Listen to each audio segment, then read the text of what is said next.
Exam में कई बार पूछा गया है। तो कई बार 2013 में आया था, एक सेकंड,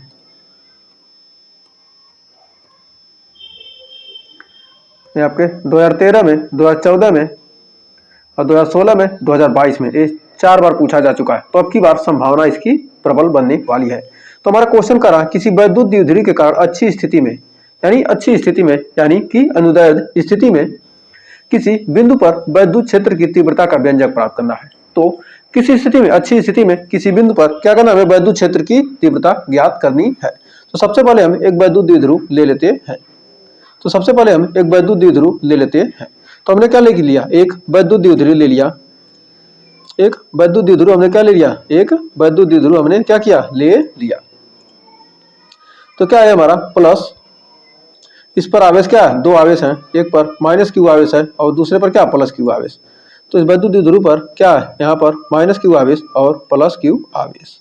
तो 2 आवेश से मिलकर वैद्युत द्विध्रुव बना है। तो इसके मध्य बिंदु O से क्या है, इसकी टोटल लंबाई क्या हो जाएगी, आधी हो जाएगी। टोटल लंबाई क्या होगी इसकी वैद्युत द्विध्रुव की टोटल लंबाई कितनी होगी, 2l होगी।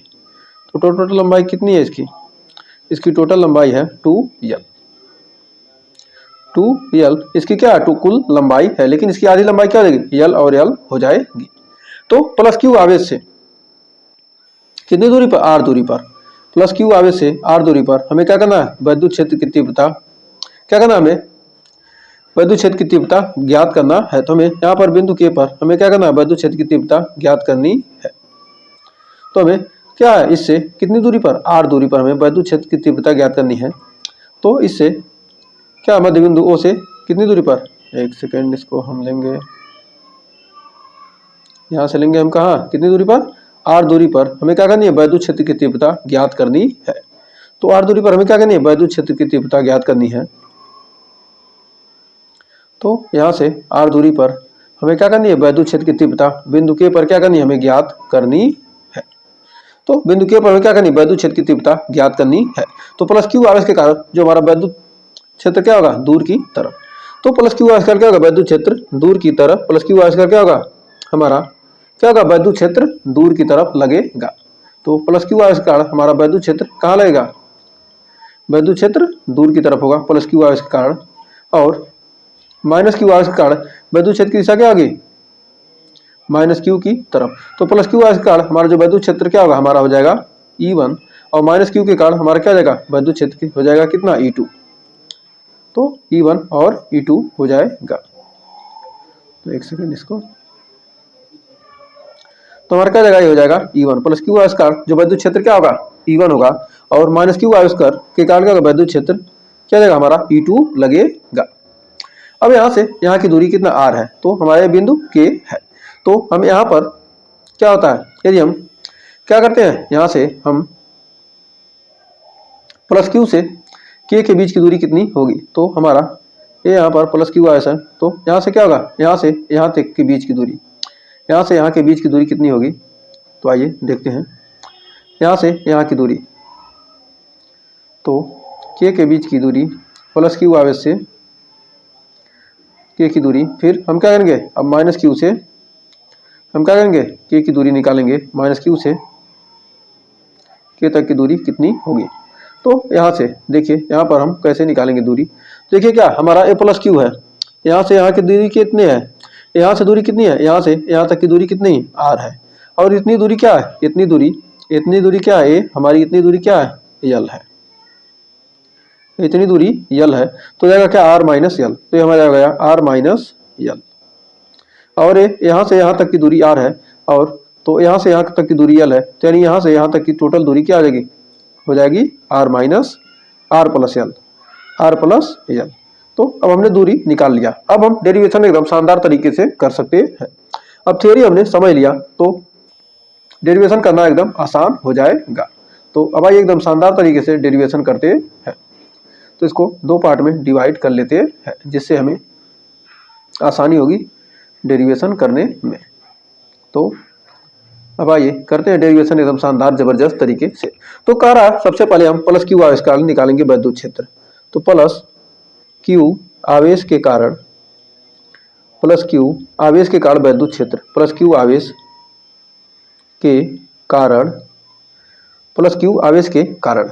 तो हमारा जो वैद्युत क्षेत्र क्या हो जाएगा, E1 हो जाएगा। तो E1 बराबर हमारा निकल कर आएगा कितना, 1/4 पाई। हम जानते हैं वैद्युत क्षेत्र क्या था, 1/4 पाई एप्सिलॉन नॉट इंटू हमारा क्या है प्लस क्यू आवेश, यानी आवेश लेंगे क्यू बटे दूरी। E1 की दूरी कितनी है प्लस क्यू आवेश से, E1 की दूरी कितना r माइनस एल है, तो r माइनस एल है, तो यहाँ लिखेंगे कितना r माइनस एल का स्क्वायर। तो हमने निकाल लिया, एक तो निकाल लिया हमने। अब इसका निकालेंगे, प्लस क्यू आवेश का हमने निकाल लिया, अब माइनस क्यू आवेश के कारण यही काम करेंगे, माइनस क्यू आवेश के कारण, माइनस क्यू आवेश के कारण। अब माइनस क्यू आवेश के कारण हम निकालेंगे वैद्युत क्षेत्र की तीव्रता। तो हमारा निकलेगा कितना E2, तो माइनस क्यू आवेश के कारण हमारा E2 निकलेगा, तो हो जाएगा E2 बराबर 1/4 pi epsilon not into Q upon R plus L, Q upon R plus L का होल स्क्वायर। तो हमने माइनस Q2 के द्वारा भी क्या किया, हमने निकाल लिया। तो प्लस क्यू के द्वारा भी निकाल लिया और माइनस क्यू के द्वारा भी हमने क्या किया, निकाल लिया। तो प्लस क्यू और माइनस क्यू के द्वारा क्या किया, हमने निकाल लिया एकदम शानदार तरीके से। तो अब बढ़ते हैं, अब बिंदु के पर हम परिणामी वैद्युत क्षेत्र। तो हमारा क्या देखेंगे, अब बिंदु के पर हम क्या करेंगे, यहाँ पर बिंदु के पर परिणामी वैद्युत क्षेत्र दोनों क्या एक दूसरे के विपरीत है। जब दोनों एक दूसरे के विपरीत हैं तो क्या हो जाएगा, घट जाएंगे। तो यहाँ पर क्या करेंगे, माइनस कर देंगे। तो हमारा बिंदु के पर लिख सकते हैं, बिंदु के पर यहाँ पर लिखेंगे बिंदु के पर, बिंदु के पर परिणामी वैद्युत क्षेत्र की तीव्रता, बिंदु के पर परिणामी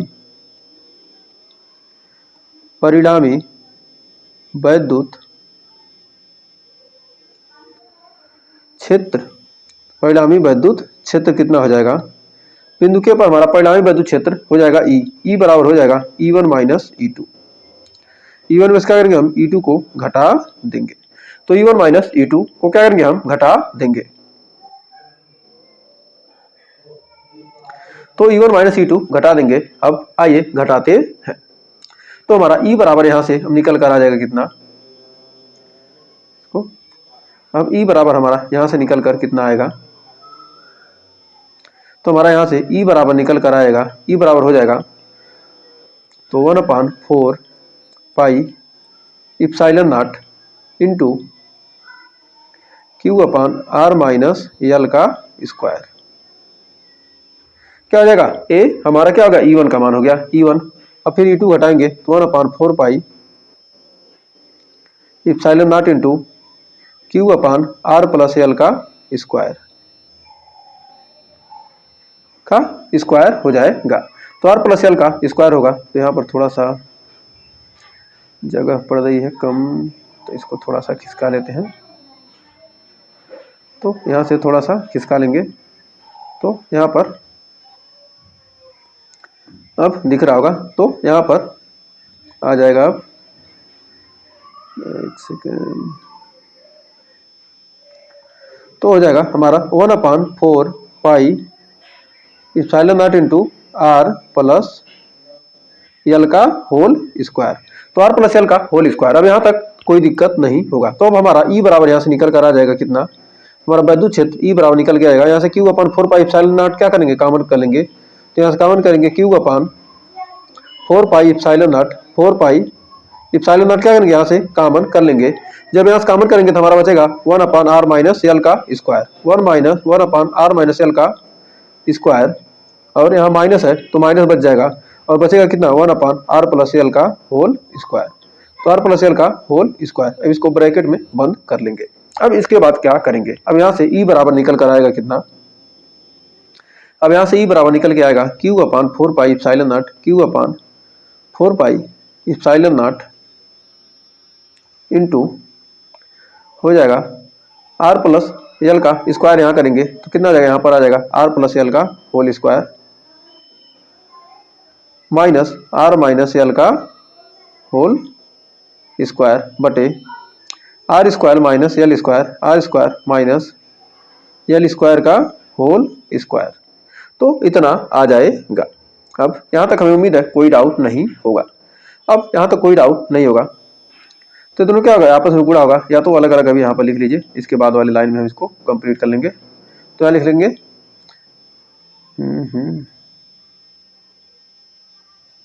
पूरा लिख लीजिए, एक लाइन और, आर प्लस यल का स्क्वायर और आर माइनस यल का स्क्वायर। तो क्या ए प्लस बी और ए माइनस बी के रूप में है, तो इसको ए लिख सकते हैं। ई बराबर यहाँ से निकल के आ जाएगा कितना हमारा, Q upon 4 pi epsilon naught into हो जाएगा कितना, ए प्लस बी का होल स्क्वायर करेंगे, A square plus B square R square plus L square plus 2 R L, फिर माइनस हो जाएगा R square minus L square, क्योंकि माइनस से क्या होगा, माइनस माइनस प्लस माइनस फिर माइनस प्लस माइनस फिर हो जाएगा plus 2r L, 2r L हो जाएगा। अब 2r एल यहाँ पर आ गया, अब 2r एल हो जाएगा। तो अब यहाँ से हम लिख सकते हैं बटे कितना हो जाएगा हमारा, बटे में आ जाएगा R square minus L square, R square minus L square यहाँ पर आ जाएगा। अब R square minus L square का होल स्क्वायर यहाँ पर आ जाएगा। तो अब इसको हम क्या करेंगे, अब चलेंगे अगले पेज में। यहाँ पर आर स्क्वायर से आर स्क्वायर कट जाएगा और एल स्क्वायर से एल स्क्वायर हमारा कट जाएगा, बचेगा 4r L upon R square minus L square. तो यहाँ से बचेगा हमारा कितना, अब बढ़ते हैं अगले पेज पर। यहाँ बचेगा 4r एल, यहाँ बचेगा कितना 4 एक सेकंड, यहाँ पर हमारा बचेगा कितना ई बराबर बचेगा ई बराबर cube upon 4 pi epsilon naught into बचेगा 4r एल बटे कितना हो जाएगा R square minus L square का होल स्क्वायर। तो इतना बचने वाला है। अब इसको यहाँ पर हम क्या करेंगे, आर का मान क्या है, बहुत अधिक है किसकी तुलना में, यल की तुलना में। तो यदि आर का मान क्या है, बहुत अधिक है किसकी तुलना में, यल की तुलना में, तो आर स्क्वायर क्या हो जाएगा, यल की तुलना में बहुत अधिक हो जाएगा। इसलिए हम क्या करेंगे, यल स्क्वायर को नगण्य मान लेंगे, यल स्क्वायर को क्या करेंगे, यल स्क्वायर को नगण्य लेने पर आर स्क्वायर को हम क्या करेंगे, नगण्य मान लेंगे। जब आर स्क्वायर को हम क्या करेंगे, नगण्य मान लेंगे, तो हमारा ई बराबर यहां से निकल कर आ जाएगा कितना, ई बराबर निकल के आ जाएगा क्यूब अपान, ई बराबर निकल के यहां से कितना आएगा हमारा, आएगा cube upon 4 pi epsilon naught into 4r L बटे आर स्क्वायर का स्क्वायर, आर स्क्वायर का स्क्वायर।